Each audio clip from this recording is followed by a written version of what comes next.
Okay, so at 41 weeks with my induction scheduled, I went in the night before, hoping I was in labor and they would just keep me. But they did what's called a Foley bulb catheter.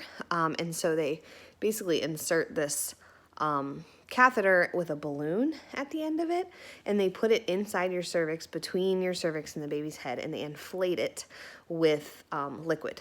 And it makes like a little balloon. It's not that little, actually.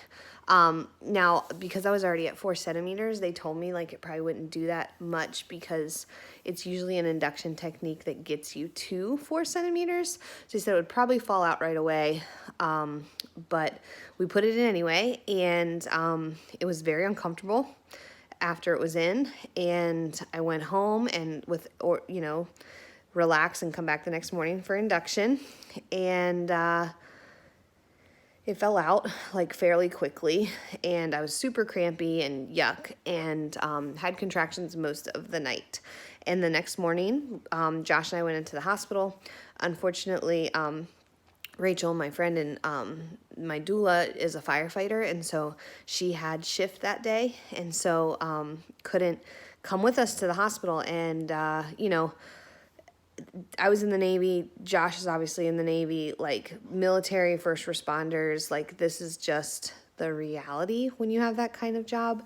So I was super sad she wasn't there, but I definitely understand. Like, this is just part of that kind of job. When you're, standing your watch, you got to do it.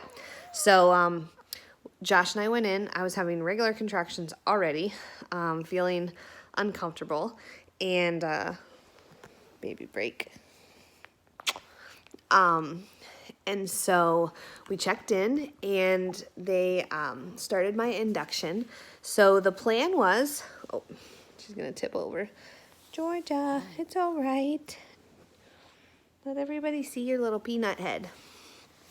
So the plan was, because I was already having contractions, and I was already like progressing, but not getting into active labor, that we would do Pitocin, like the minimum amount, just to get things rolling. And then at some point they would break my water, and then the rest would be, on me to have a baby. So my friend Jessica was there as a support person, and Josh, and so we started the Pitocin. It started actually first with them putting in an IV, which I'm not going to lie is like my least favorite thing ever, to have IVs. And they blew a vein in my hand. I was so annoyed, but whatever. That's okay. So they started the Pitocin. Contractions picked up pretty quickly. And I had made a lot of jokes about the fact that I was going to treat labor like a really hard CrossFit workout, and that I had done all these wall balls, and I had this like reference of like labor is going to be like 1,000 wall balls, where I'm doing like 10 to 20 at a time. They're going to be really uncomfortable, and then I'm going to recover, and then I'm going to do it again, and I can do it. And so that's kind of how it started. And so as the contractions were picking up, I was sitting in the hospital bed, which they converted into almost like a chair. I was calling it my throne. And I was doing okay. Like, the contractions were strong, but we were laughing in between them. I was like joking about how it hurt in my upside down, which is like a reference from Stranger Things. And that's what I was calling the inside of me, is the upside down. And I was doing okay. And I had actually, when I checked in that morning, was already at 5 centimeters and 60% effaced. So all of those days of early labor had done something. And so after, that was about 10:30 that they started Pitocin.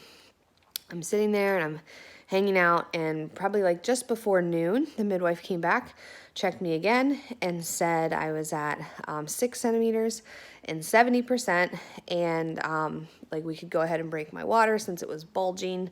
And so she did that and then left. And then contractions got harder. And I was doing okay, though. I was doing all the things that Rachel had told me, and that we had kind of practiced in those early stages of labor, like keeping my face relaxed, and breathing and not being like scrunched up and not squeezing my butt and all that. And so I was doing that and I was doing okay. And at some point the nurse was like, would you like to get in a bath? And I thought, yeah, that would be good. So I went and sat in the bath. I'd had a sandwich too, by the way. That's a nice thing of when you don't have an epidural, is you can eat and drink. So that was amazing because that was not the case with Logan and Henry. So I got in the bath and Josh was there with me, and then the contractions really started picking up. So they were not comfortable anymore, not fun in between. Like there was no more laughing about wall balls and upside down. I just kept like joking that like I did say that I have like 800 wall balls left and 700 wall balls left. And, but I was doing okay. I was still able to breathe through them. I started to like tear up a little bit because it kind of hurt, but I was doing okay. Midwife shows up. I get out of the bath, and this is where everything sort of took a critical turn. She asked if she wanted me or to be checked, and I said yes please.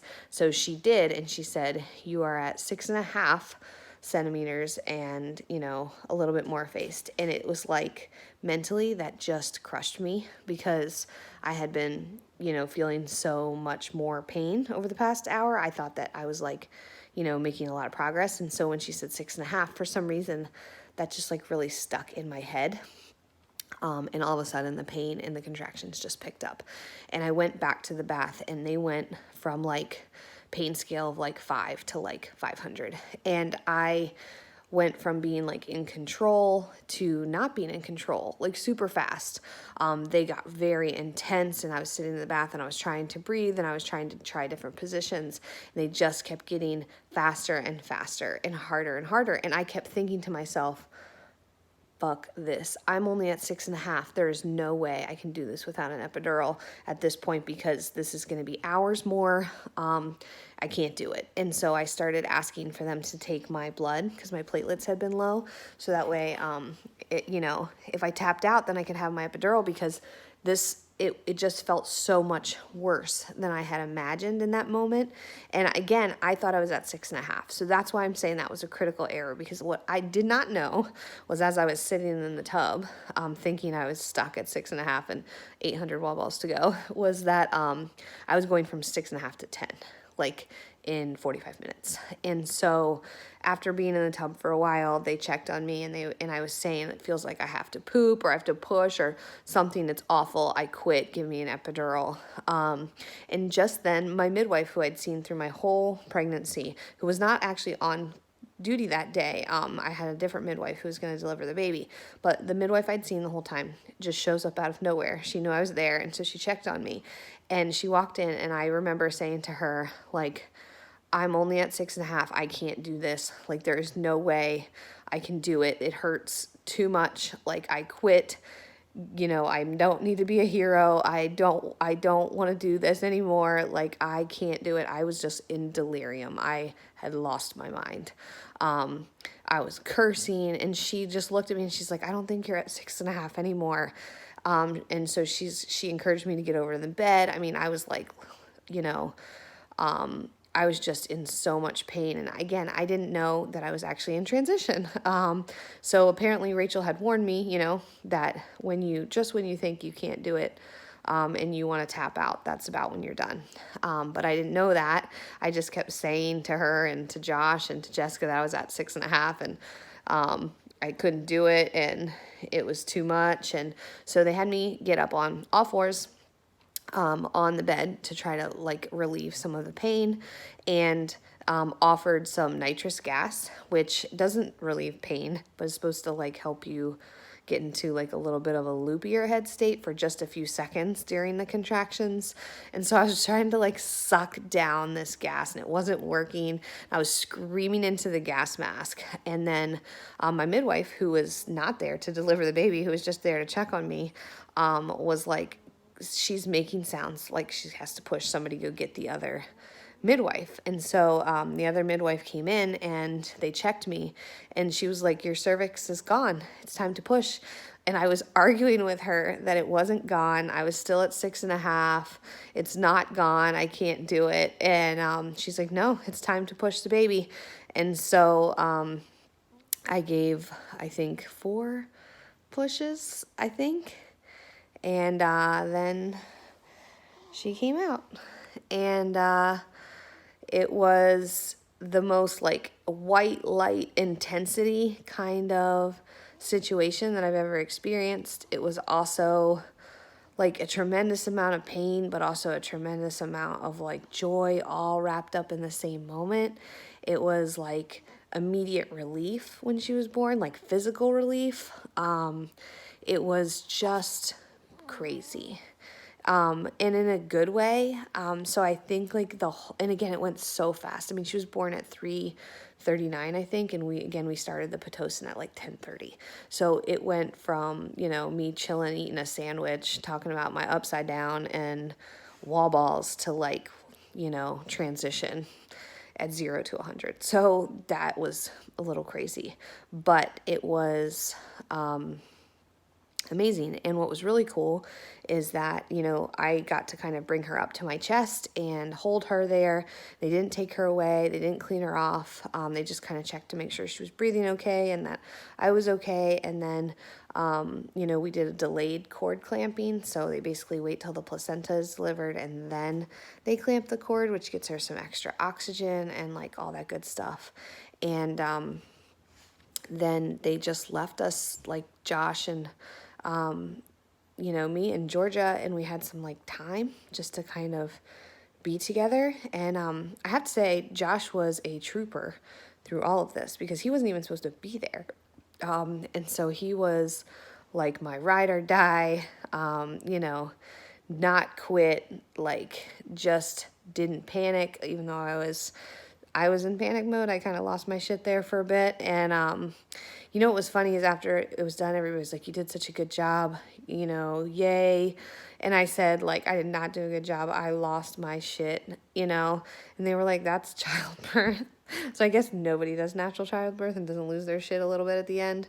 But I had, thought about the women I'd seen on TV who were like perfectly composed and, breathing out their baby into their tub. And I just, like, I had that in my head, and I also had my head wrapped around that number that I was stuck at 6.5, and just shows you how, like, mentally you can kind of make things harder, potentially sometimes. But yeah, so she was born 7 pounds and 10 ounces and 21 inches, and it felt like natural childbirth feels like a runaway train that you can't get off, and that just speeds up. And like right when you think like you're gonna die, then it's done, and you get like this amazing relief and present. And I don't say that to deter anyone. I say that because that's what it felt like to me. It might feel different to every individual person, and I am glad that I did it. I'm glad that I went for it. I'm glad that my body was healthy enough to do it. I'm glad that she was healthy enough. I know not everybody gets that option, so I felt really lucky that medically everything was good. I also felt really happy to do it in that setting. I felt very supported by the midwives. I liked being in the hospital setting. For me, that gave me a little bit of assurance that if something did go wrong, medicine was there if I needed it. And I was so grateful to have my mom, be there to take care of the boys. Like, they were not at the hospital, but she had them the whole time. And then, Rachel, my doula, and my, one of my closest friends, she taught me so much about, being pregnant. And even though I'd been pregnant before, it was just a different experience. And preparing for delivery, and having the idea of like, what do I want? What do I want if that doesn't work out? And what kind of experience do I want to have? Nobody had ever asked me those questions before with Logan or Henry. It was very matter of fact. This is what's going to happen. Here's your, prenatal care, and this is what we're doing during labor. And it was very much not something where I expressed my, what I was hoping for or wanted. I didn't feel like I had a lot of choices. And in this time, I felt like I did. And she's kind of perfect.